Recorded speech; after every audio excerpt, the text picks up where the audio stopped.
জি ভাই।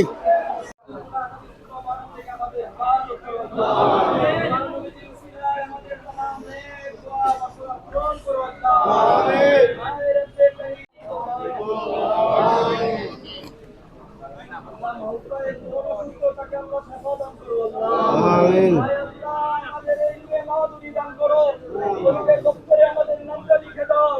আমিন। আসসালামু আলাইকুম রহমতুল্লাহ। আমি ঐতিহ্যবাহী মুন্সিগঞ্জ জেলা থেকে এসেছি। হজরত বাবা শাহজালাল রহমতুল্লাহ আলাইয়ের 707তম পবিত্র উরুস মোবারক হাজিরা দেওয়ার জন্য আমরা বিশাল কাফেলা নিয়ে উরুসে প্রায় 3 দিন আগেই এই মাজার শরীফে উপস্থিত হয়েছি ইনশাল্লাহ।